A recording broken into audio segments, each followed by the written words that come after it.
What I wish I knew before I started teaching online.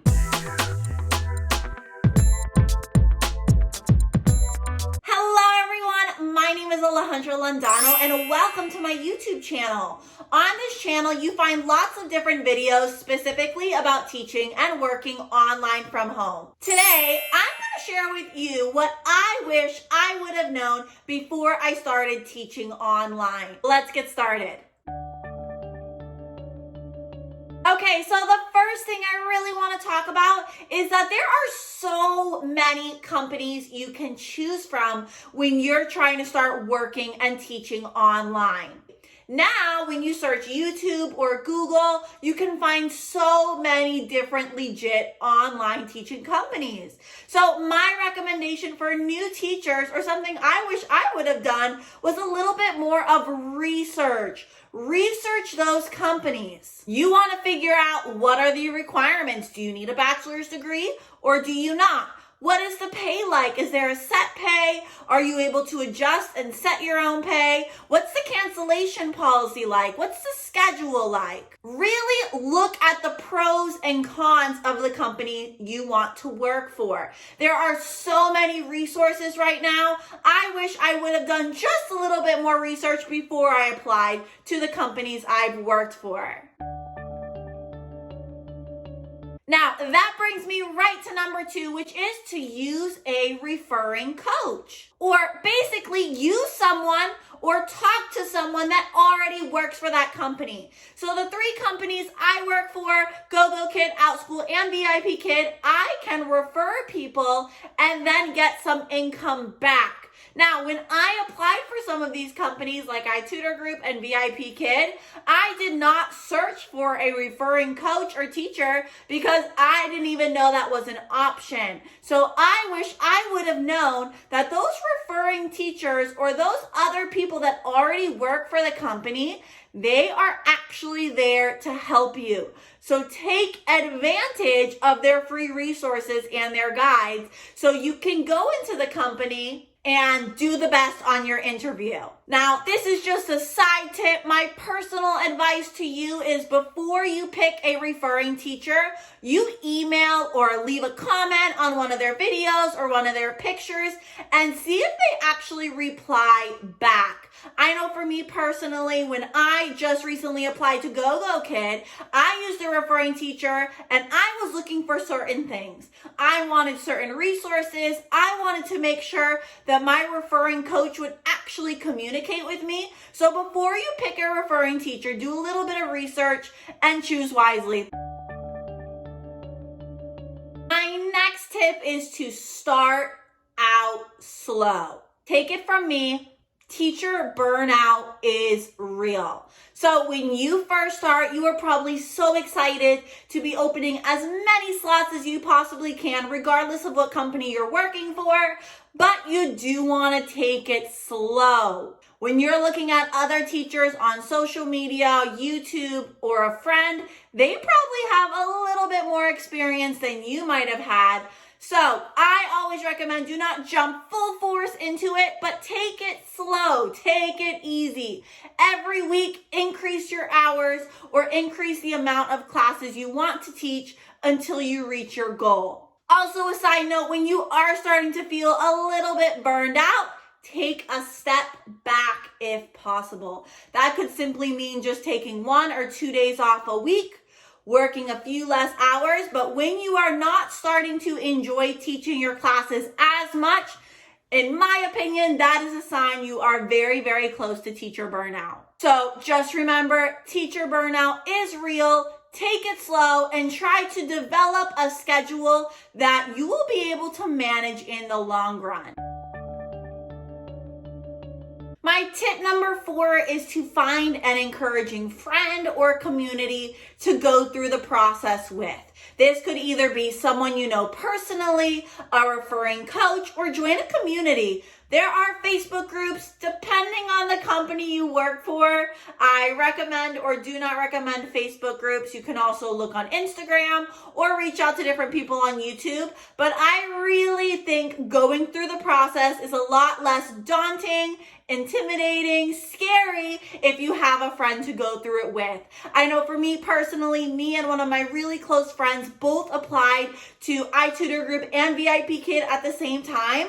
And it was just really nice to be able to go through that experience with someone else. And then honestly, later down the road, when you're actually teaching, you have someone to talk to, you have someone to vent to, you have someone to complain about or share all the fun experiences with.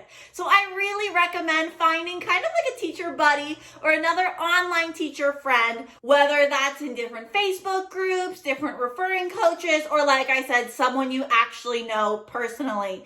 But it does help you throughout that process.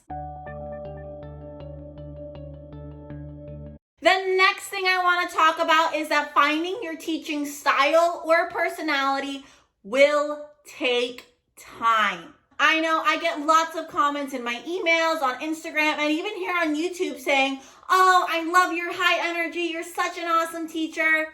Lots of wonderful comments, and those always make my heart so very happy, but I was not always this way. It took me a long time to really figure out my strengths as well as my weaknesses and my personality really as a teacher. So when you're starting your online teaching journey, it may take time for you to figure out your teaching personality. Are you very, very energetic, or are you more calm and mellow? Do you love using lots of props and rewards? Are you a big technology teacher? Are you more of a fun and have lots of games and creativity ideas as a teacher? So it will take time. Do not rush that process at all. But I can give you a tip that if you want to grow as a teacher, you always want to learning more and how you can improve.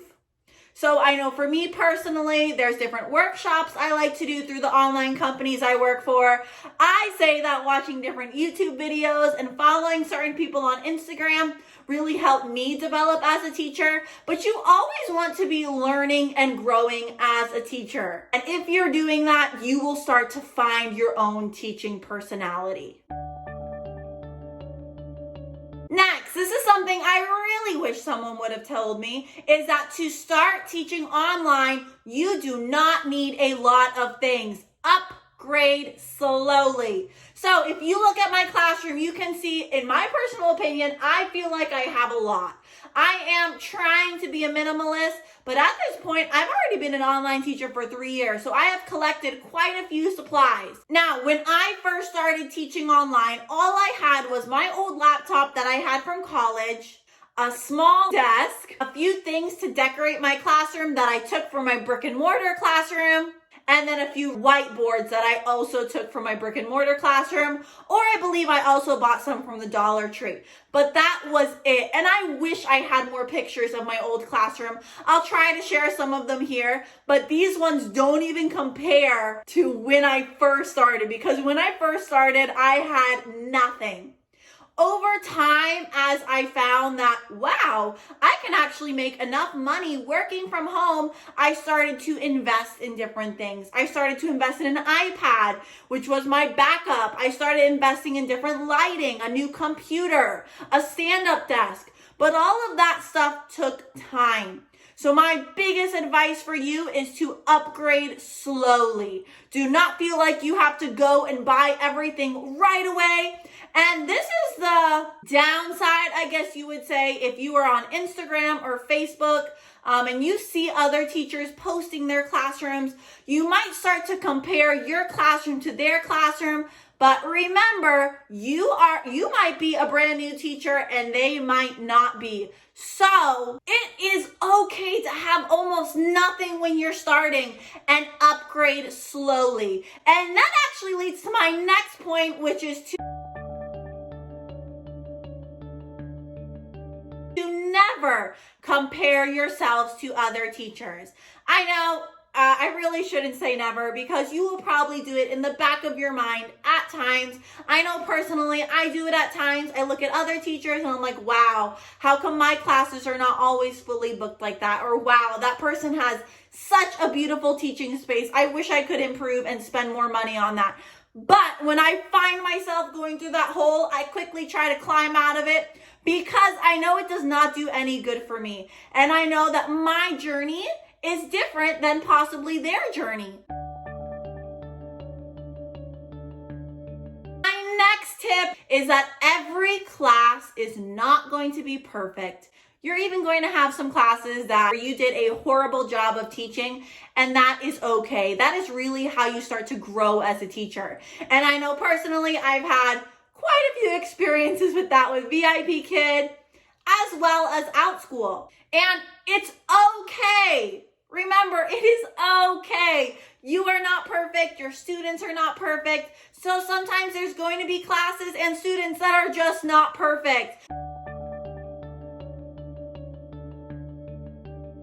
So the point that every class will not be perfect leads me into my next point, that sometimes as an online teacher, you're going to get bad feedback from others, either from students or parents.